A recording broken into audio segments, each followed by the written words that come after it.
কেন কেন আছে এ বাড়িতে? আমার সুখের সংসার আগুন ধরাইতে? কি হলো?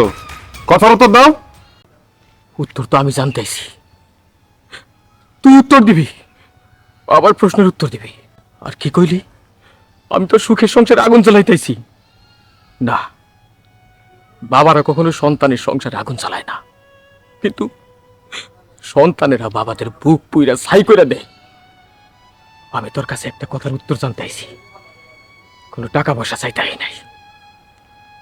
তুই কহ, তোর মা তোর পেটে ধরে কি খুব অন্যায় করছে, খুব পাপ করছে, যার জন্য তোর মায়ের মরার খবর শুই নাও একটা বারের জন্য তোর মায়ের মরা মুখ দেখবার গেলি না? কেন কেন ওই হতভাগী বিদায় কেন তার পোলারে দেখতে পারলো না? মরার পরেও কেন তোর হাতের এক মুঠো মারি পাইল না? এই কথার উত্তর দিবি, তারপর আমি এখান থেকে যাবো। এই সামান্য উত্তর নেওয়ার জন্য তুমি আমার বাড়ি পর্যন্ত এসে পড়ছো বাবা?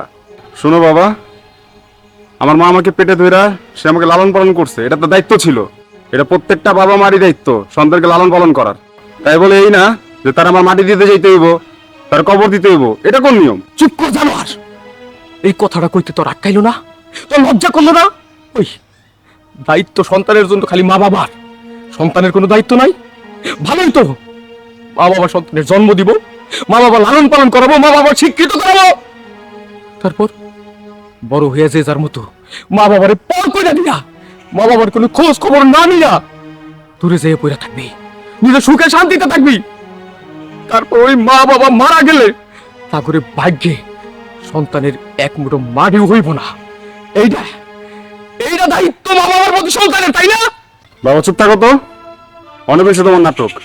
তোমার যদি কোনো টাকা পয়সা দরকার হয় নিয়ে যেতে পারো, তারপরে নাটক এখানে করো না। একটা বার যদি আমার ওয়াইফ জানতে পারে তোমার মতো চাষা আমার বাবা, তাহলে তুমি বুঝতে পারছো যে ফল কি হবে। তুমি চুপচাপ এখান থেকে চলে যাও, আর এক মিনিট এখানে দাঁড়াবা না। দাঁড়াও, কিছু টাকা পয়সা নিয়ে যাও। থাক, তুই ভাবলি কি কইরা তোর কাছ থেকে আমি টাকা নিব? আরে এইখানে আমি যতক্ষণ খাড়াই রইছি না, আমার দমটা বন্ধ হয়ে যাইতাছে। আমি যত তাড়াতাড়ি পারি এখান থেকে চলে যাবো, কিন্তু যাওয়ার আগে একটা কথা করে যাই। আফসোস তো লাগতেছে আমার এইটা ভাইবা যে আমি তোর বউরে ভুল বুঝছিলাম। আমি মনে করছিলাম আমার পোলাটারে এত কষ্ট করে মানুষ করছি, পড়ালেখা শিখাইছি, আমার পোলা বৌমার কথা শুই না আমাদের খোঁজ খবর দেয় না, বৌমার কথা শুই না আমাদের অবহেলা করে। কিন্তু না, আমার পোলাই অমানুষ। তাই যদি না হইতো, তার গাড়ির লগে আমি অ্যাক্সিডেন্ট করছি, সে তো পারতো আমার রাস্তার মধ্যে ফালে এসে চলে যেতে, কিন্তু সে যায় নাই। অজ্ঞান অবস্থায় আমার নিয়ে চিকিৎসা করাইছে, তার বাড়ি তাই না সেবা যত্ন করছে। সে কইছে যতদিন না আমি ভালো করে সুস্থ না হই এইখানে যেন থাকি। কিন্তু কপাল পোড়া মানুষ আমি, আমার পোলাইছে আমার শত্রু, আমার পোলাই চায় না আমি তার কাছাকাছি থাকি। আজকে থেকে জানবো আমার কোনো পোলা নাই, কোনো পোলা নাই।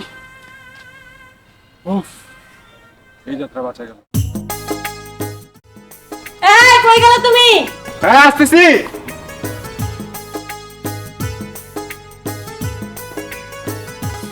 কি স্যার রাখছো কেন? আচ্ছা, ওই মুরব্বী লোকটাকে কোথাও খুঁজে পাইতেছি না, তুমি কি তাকে দেখছো? না ইয়ে মানে ওই লোকটাকে আমি বাড়ি থেকে বের করে দিছি। কি? তুমি তাকে বাড়ি থেকে বের করে দিছো কেন? দেখো, তুমি কিন্তু খুব ভালো করে জানো ওই মুরব্বী লোকটা আমাদের জন্য এত বড় বিপদে পড়ছে, আমাদের গাড়িতে অ্যাক্সিডেন্ট করছে। আমাদের তো উচিত তাকে সুস্থ করার পরে এই বাড়ি থেকে বিদায় করা। তুমি কেন তাকে এই বাড়ি থেকে বের করে দিলা? তোমার কি কোনো কমন সেন্স নাই? আর যখন থেকে দেখতেছি ওই লোকটা আমাদের গাড়ির সাথে অ্যাক্সিডেন্ট করছে, তখন থেকে ওই লোকটা তুমি সহ্য করতে পারতেছো না। কি সমস্যা, কি প্রবলেম তোমার? দেখো নি তো, আমার এসব গরিব মানুষ ভালো মতো চেনা আছে।